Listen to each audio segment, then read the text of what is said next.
Hello students, कैसे हैं आप सब। आशा है स्वस्थ होंगे और अपनी पढ़ाई लिखाई अच्छे से कर रहे होंगे। तो आरंभ एकेडमी के इस आरंभ में हम आज एक नए सब्जेक्ट के साथ आपके समक्ष उपस्थित हुए हैं और वो सब्जेक्ट है भारत की राज्य व्यवस्था यानी कि इंडियन पॉलिटी। बहुत इंपॉर्टेंट सब्जेक्ट है स्टूडेंट्स। संवैधानिक विकास, संविधान के नियम कानून, ये सब तो एक नागरिक के तौर पर पता ही होना चाहिए, परंतु विद्यार्थियों को तो विशेष रूप से पता होना चाहिए। हर एग्जाम में पॉलिटी से 2 से 4 क्वेश्चन 5 क्वेश्चन बनते ही बनते हैं। और अगर आपकी ये जो अपकमिंग यूपीएसआई की वैकेंसी है स्टूडेंट, इसमें तो ये पॉलिटी का बहुत इंपॉर्टेंट रोल है। ठीक है, इसका और संवैधानिक जो मूल विधि है उसका, इन दोनों को मिला के कम से कम जितना जीके के अन्य प्रश्न बनने हैं उतना ही यहाँ से अकेले बनने हैं। तो इंडियन पॉलिटी हम चल रहे हैं, जो कि आपके एसआई को टारगेटेड रहेगी, एसएससी वगैरह के एग्जाम्स को टारगेटेड करेगी, यूपीएससी के एग्जाम को टारगेटेड करेगी। तो चलिए चलते हैं, रफ पेन के साथ बैठ जाइए। ठीक है, और अपनी यात्रा सुबह सुबह एक नए ऊर्जा के साथ शुरू कर दीजिए। देखिए क्या है स्टूडेंट्स, हम लोग आलस करते हैं, ठीक है, और आलस को त्यागना पड़ेगा। अगर हमें जीवन में कुछ अच्छा करना है, कुछ बड़ा करना है, तो आलस त्यागना पड़ेगा, अपने कंफर्ट जोन से बाहर होना पड़ेगा। ठीक है, तो एक शुरुआत में एक कोटेशन के साथ शुरू करते हैं कि जब आप तैयारी शुरू ही कर दिए हैं तो उस पर बता रहे हैं कि जब नाव जल में छोड़ दी, तूफान में ही मोड़ दी, दे दी चुनौती सिंध को, तब धार क्या मझधार क्या। जब आप तैयारी करने आ ही गए हैं, कुर्सी मेज पर बैठ ही गए हैं, रफ पेन साथ में ले ही लिए हैं, तो नोट करने में और ध्यान से पढ़ने में आपको आलस नहीं लगना चाहिए। तो चलिए बिना समय बर्बाद किए चलते हैं सब्जेक्ट की तरफ। भारत की राज्य व्यवस्था यानी कि इंडियन पॉलिटी। ठीक है, इसी को स्टूडेंट्स हम लोग भारतीय संविधान भी कहते हैं। क्या कहते हैं? भारतीय संविधान। अब संविधान की बात करें तो देखिए संविधान 2 शब्दों से मिलकर बना है। एक है सम, क्या है? एक सम, दूसरा विधान। ठीक, सम मतलब कि सभी के लिए समानता। क्या हो स्टूडेंट? सभी के लिए समानता, यानी कि इस देश में ना अमीर हो ना गरीब हो, जो नियम हो जो कानून हो वो सभी के लिए समान हो। चाहे गांव के हरखू से लेकर और जो शहर के अंबानी और अडानी जो बहुत बड़े व्यवस्थित जो प्रतिष्ठान हैं, जो बिजनेसमैन हैं, या जितने भी हर क्षेत्र के सफल लोगों से लेकर असफल लोगों तक, गरीब से लोगों से, मजदूर वर्ग से लेकर श्रमिक वर्ग से लेकर बड़े बड़े व्यापारियों तक, सबकी व्यवस्था जो उनके लिए जो नियम हो कानून हो वो क्या है? समान हो। तो समान जब होगा तो समानता का कॉन्सेप्ट ऑटोमेटिक आएगा। और विधान, विधान मतलब होता है नियम। ठीक है, क्या होता है? नियम स्टूडेंट, नियम या फिर कानून। तो इसी को बोला गया संविधान, भारतीय संविधान। भारत का संविधान है तो भारतीय संविधान हो गया, अर्थात संविधान में कैसे क्या नियम होंगे, क्या कानून होंगे। राज्य व्यवस्था की बात करें स्टूडेंट्स, तो राज्य मतलब एक तो स्टेट देखिए राज्य होता है, दूसरा राज्य मतलब कि जो हमारी संघ सरकार है, जो हमारी व्यवस्थाएं हैं, उसमें कैसे व्यवस्थाएं संचालित हों। जो राष्ट्र है, देखिए जब कोई कंट्री आज़ाद होता है तो आज़ाद होने के साथ साथ क्या है कि कैसे लोगों को व्यवस्थित किया जाएगा, लोगों के मन में भय रहेगा, जो अपराधी रहेंगे उनके मन में भय रहेगा। तो इन सारी व्यवस्थाओं को कैसे अधिकारी गवर्न होंगे, कैसे नेता लोग गवर्न होंगे, कैसे जो हमारे देश की व्यवस्थाएं हैं वो चलेंगी, तो उन्हीं व्यवस्थाओं को ध्यान में रख के जो व्यवस्था, जो सिस्टम बनाया जाता है उसी को बोलते हैं हम लोग राज व्यवस्था। क्या बोलते हैं? राज व्यवस्था। ये भारतीय राज्य व्यवस्था, इसी को इंग्लिश में इंडियन पॉलिटी कहते हैं।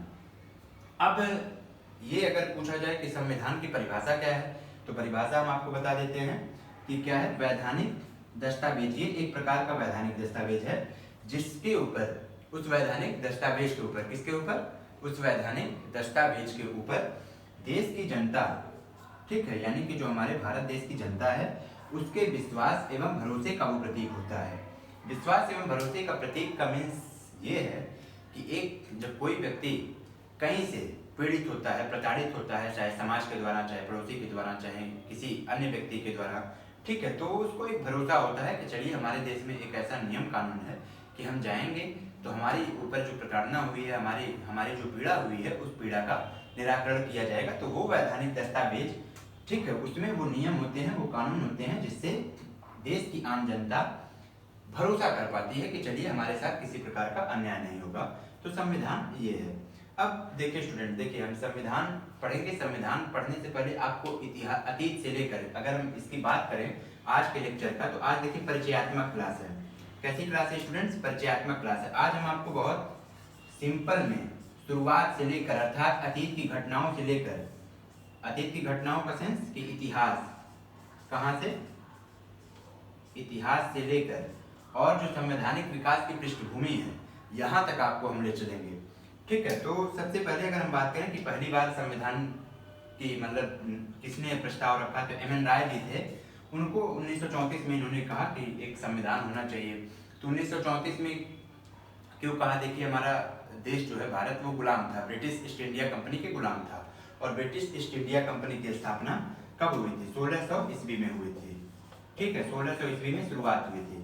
तो इस वाले लेक्चर में हम आपको जो परिचयात्मक क्लास है इसमें हम आपको ले चलेंगे एकदम शुरुआत में कि कब पृथ्वी की जो सदी, फिर जो शुरुआत हुई जीवन की, फिर जो इतिहास हैं, ठीक है, ये सब चीज़ें हैं। तो मुख्य रूप से अगर हम बात करें तो स्टूडेंट्स जैसे देखिए, आपको जीके जो है, जीके, ठीक है, हम लोग ये पॉलिटी जो पढ़ रहे हैं ये जीके का एक पार्ट है। किसका पार्ट है? जीके का एक पार्ट है। ये सब नोट करते रहिएगा, इंपॉर्टेंट पॉइंट। देखिए, जो हमारा हम जो सब्जेक्ट कवर करेंगे जीए यानी कि जनरल अवेयरनेस,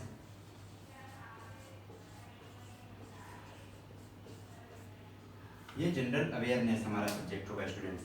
ठीक है, जनरल अवेयरनेस जो होता है वो 3 पार्ट से मिलकर बनता है। किस किस पार्ट से? 3 पार्ट से। एक तो होता है जीके, एक होता है जीएस और एक होता है सीए। इन तीनों सब्जेक्टों को डिटेल में हम इन तीनों विषयों को डिटेलिंग करें तो जीके में होता है हिस्ट्री। क्या होता है? हिस्ट्री यानी कि इतिहास। ठीक है, फिर पॉलिटी,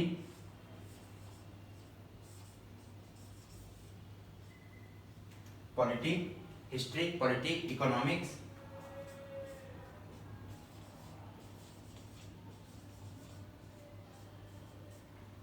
ठीक है, और जियोग्राफी।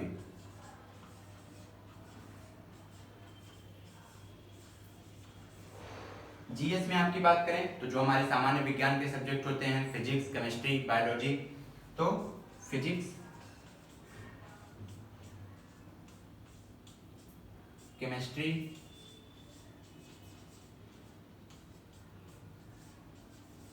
फिर बायोलॉजी।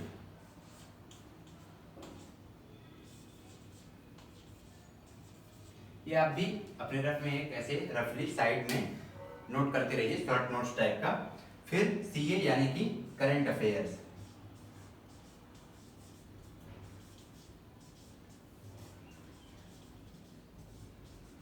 Current affairs.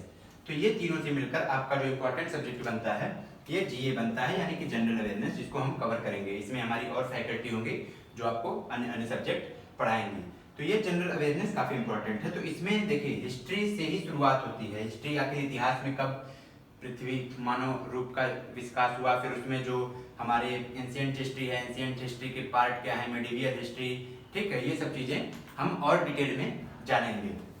इसको नोट कर लीजिएगा ऐसे शॉर्ट्स में रफली, कोई बहुत ये समझने के लिए है मुख्य रूप से।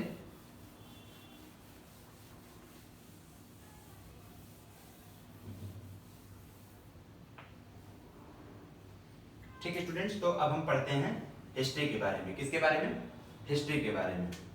देखिए,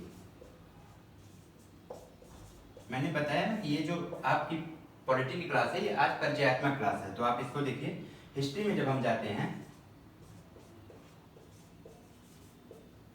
ठीक है, आपको ऐसे सिंपल आप जानते रहिए। हिस्ट्री में प्राचीन इतिहास, ठीक है, फिर मध्यकालीन,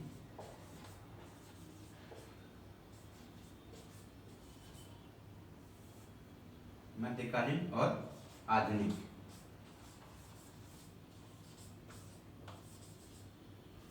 आधुनिक भारत का इतिहास कहा जाता है मॉडर्न हिस्ट्री, यानी एंशिएंट हिस्ट्री, मेडिवियल,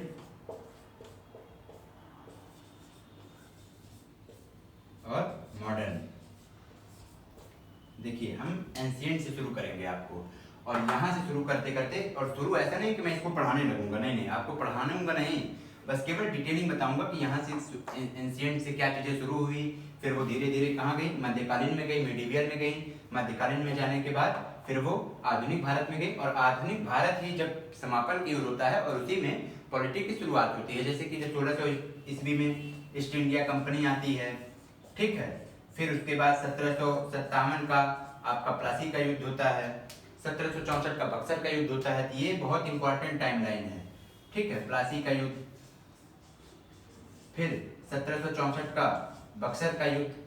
तो ये सब ऐसे ईयर्स हैं कि यहाँ से भारतीय इतिहास एक नया मोड़ लेता है, अर्थात ये सब वर्ष ऐसे हैं कि जो भारत की दिशा और दशा तय करते हैं, ठीक है।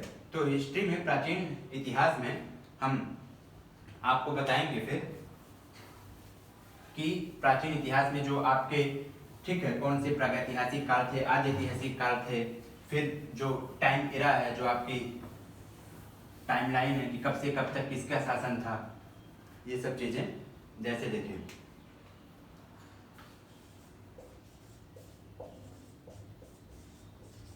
क्या प्राचीन इतिहास, ठीक है।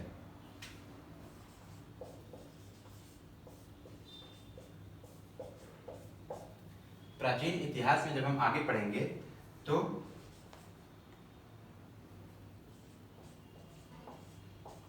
प्रागैतिहासिक,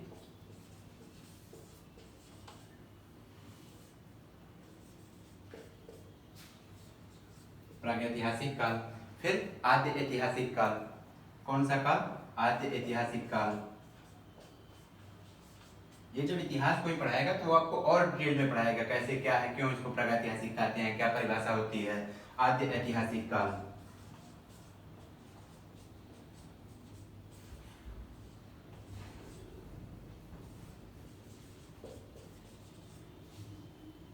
ठीक है, आद्य ऐतिहासिक काल। फिर ऐतिहासिक काल,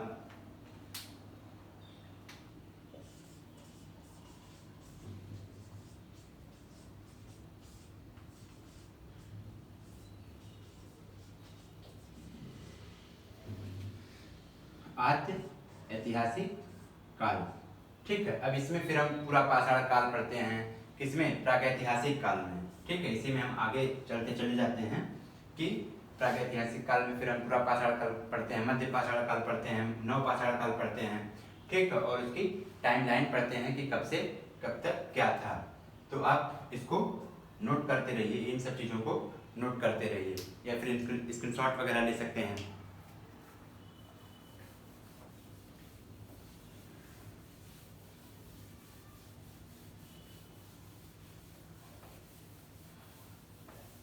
देखिए स्टूडेंट्स, अब फिर हम पढ़ेंगे पूरा पाषाण काल, ठीक है। और ये सब केवल हम रफली एक आपको टाइमलाइन बताते चल रहे हैं, बस ऐसे कहते हैं ना कि रफ्तार से आपको मध्यकालीन इतिहास के स्टेशन से, मतलब यहाँ इतिहास के स्टेशन से उतार चढ़ाएंगे, मतलब वहाँ आप ट्रेन में बैठेंगे और सुपर फास्ट एक्सप्रेस से पढ़ते पढ़ते पढ़ते पढ़ते हम लोग इंडियन पॉलिटी पर जाएंगे, और वहाँ फिर उतर के फिर ये जो इंडियन पॉलिटी वाला हमारा शहर है, उस शहर में हम देखेंगे कि क्या क्या नियम है, क्या क्या कानून है, कैसे क्या हमको पढ़ना है, ठीक है, कौन कौन सी इंपॉर्टेंट चीज़ें हैं, तो वो सब हम लोग करेंगे। अभी तो हम लोग सुपरफास्ट में केवल ऐसे एक यात्रा कर रहे हैं।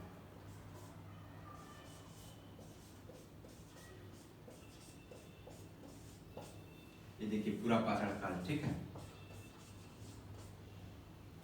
फिर इसके बाद मध्य पाषाण काल,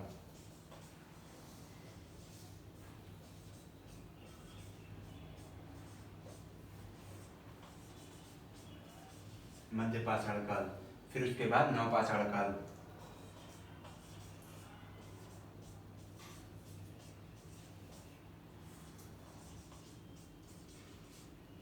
नव पाषाण काल, ठीक है। अब इसकी बात करें तो ये 5 लाख ईसा पूर्व से, सोचिए स्टूडेंट्स, 5 लाख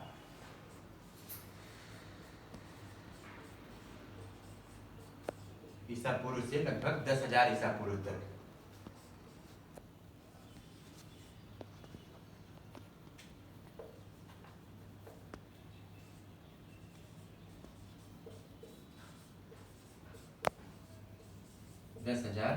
ईसा पूर्व तक आपका रहता है पूरा पाषाण काल। फिर इसकी बात करें मध्य पाषाण काल की, तो लगभग ये 10,000 ईसा पूर्व या 9,000 ईसा पूर्व। देखिए यहाँ वैरी करती हैं, कई बार कई विद्वानों का अलग अलग मत होता है। ये सब इतिहास की बातें हैं, रिसर्च की बातें हैं, थोड़ा बहुत वैरी करता है। इसका कहीं डाटा आपसे पूछा भी नहीं जाएगा, ये भी जान लीजिए। मैं एक रफली आपको टाइमलाइन समझाने के लिए कैसे इतिहास से शुरुआत हुई और कैसे हम क्वालिटी पर पहुंचेंगे। 10,000 ईसा पूर्व से लेकर 4,000 ईसा पूर्व तक।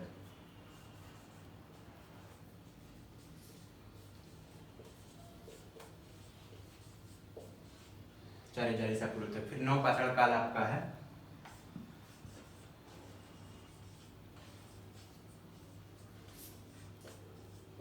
लगभग मान के चलिए 1500 ईसा पूर्व 1000 ईसा पूर्व मोटी मोटा।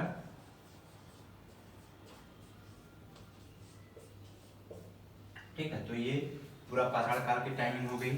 ठीक है, ये मध्य पाषाण काल की टाइमिंग हो गई 10,000 ईसा पूर्व से 4,000 ईसा पूर्व। पूरा पाषाण काल आपका 5 लाख ईसा पूर्व से 10,000 ईसा पूर्व। और 9 पाषाण काल जो है आपका 4,000 ईसा पूर्व से 1,000 ईसा पूर्व। ठीक है, अब ये जो 1,000 ईसा पूर्व यानी 1500 से 1,000, अब यहाँ से फिर शुरू होती है आपकी वैदिक सभ्यता, जो वैदिक सभ्यता कही जाती है वो। इसके बाद जैसे देखिए इतिहास में पहले आदिवासी लोग थे आदमी, फिर क्या था कि शिकार वगैरह से जीवन यापन करते थे, फिर धीरे धीरे और विकास होता गया और इवोल्यूशन हुआ, तो फिर खेती बाड़ी करना शुरू की, फिर आग का आविष्कार हुआ। ये सब पूरी डिटेलिंग जब इतिहास की फैकल्टी आपको पढ़ाएगी, जो व्यक्ति प्राचीन इतिहास पढ़ाएगा तो व्यक्ति आपका पूरा पूरा एक एक लेक्चर में होगा। ठीक है, आज तो हम आपको बता रहे हैं ना कि बस केवल एक टाइमलाइन हम आपको समझाते चल रहे हैं।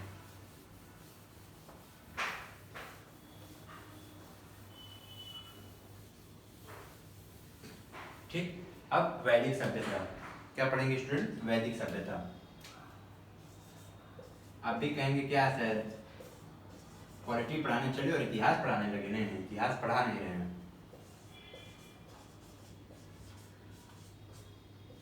वैदिक सभ्यता। ठीक है, वैदिक सभ्यता जो आपकी ये थी, ये 1500 ईसा पूर्व से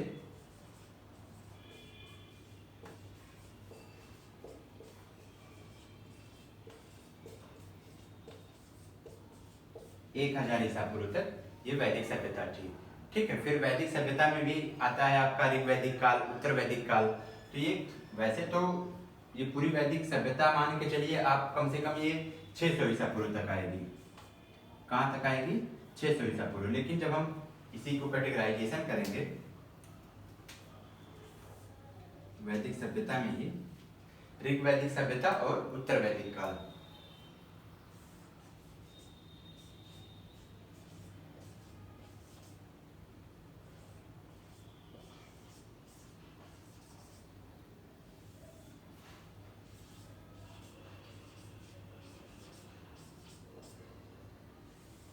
ऋग वैदिक सभ्यता और उत्तर वैदिक सभ्यता या उत्तर वैदिक काल।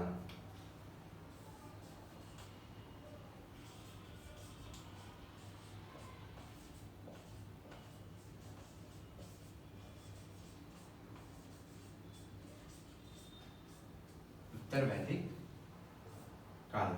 ठीक है, ऋग वैदिक अगर सभ्यता की बात करें तो ये लगभग था 1500 से 1,000 ईसा पूर्व।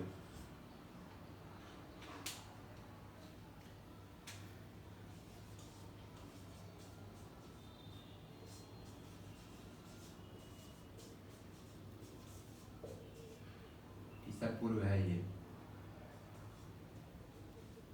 देखिएगा, ईसा पूर्व और ईस्वी में कंफ्यूज मत होइएगा, ईसा पूर्व ही है।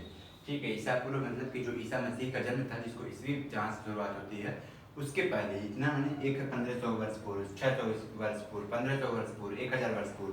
तो ये चीजें उत्तर वैदिक काल में स्टूडेंट्स क्या है?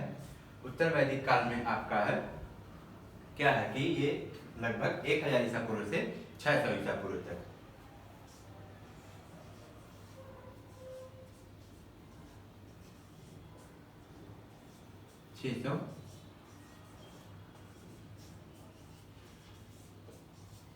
ईसा पूर्व तक। अब हम देखिए स्टूडेंट्स, अगर हम बात करें तो हम लोग 5 लाख ईसा पूर्व से शुरू करके और 600 ईसा पूर्व तक की यात्रा कर लिए हैं इतनी शॉर्ट में, क्योंकि ट्रेन बहुत सुपर फास्ट है स्टूडेंट्स। ठीक है, अब इसके बाद 600 ईसा पूर्व से अगर हम आगे बढ़ेंगे तो फिर हम अब यही चीजें हम फास्टली ऐसे बताते जाएंगे कि बौद्ध धर्म की स्थापना इस टाइमलाइन में हुई, फिर अन्य अन्य साम्राज्य आए, ठीक है, दक्षिण वंश के राजवंश आए, ठीक है। ये सब बताते हुए आपको हम सीधे सीधे ऐसे पढ़ाते पढ़ाते प्राचीन इतिहास के कुछ टाइमलाइन, कुछ वंश को बताते हुए फिर मध्यकालीन भारत में हम पहुंचेंगे, वहाँ महमूद गजनी के आक्रमण से लेकर और अकबर के शासनकाल तक, औरंगजेब के शासनकाल तक, फिर मुगल काल के पतन तक, फिर उसके बाद आधुनिक भारत में पहुंचेंगे। तो वहाँ फिर हम 1600 ये वाला डेट से थोड़ा सा इसको इलेबोरेट करके फिर उसके बाद हम पहुंचेंगे 1757, 1764, ठीक है, और फिर उसके बाद 1773 का रेगुलेटिंग एक्ट, जहाँ से ये हमारी पॉलिटी की फर्स्ट क्लास होगी कि संवैधानिक विकास का क्रम, यानी भारतीय संवैधानिक विकास, ये फर्स्ट चैप्टर आपका होता है। तो उत्तर वैदिक काल में स्टूडेंट्स हम अभी पहुंचे हैं 600 ईस्वी पूर्व। तो आप इन सबको नोट कर लीजिए, ठीक है, और तब तक मैं हट जा रहा हूँ, नोट कर लीजिए। नोट करने के बाद हम फिर बुद्ध धर्म यानी कि बौद्ध धर्म, जो 583 ईसा पूर्व में चल रहा है, यहाँ से फिर हम नेक्स्ट क्लास ले रहे हैं।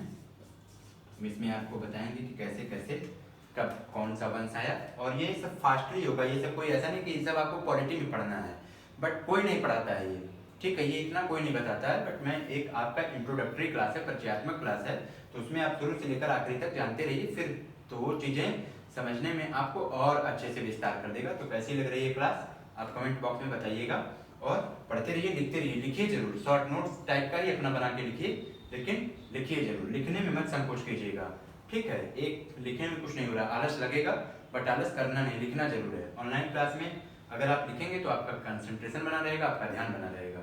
चलिए चलते हैं नेक्स्ट क्लास में 583 ईसा पूर्व बौद्ध धर्म से फिर शुरू करते हैं।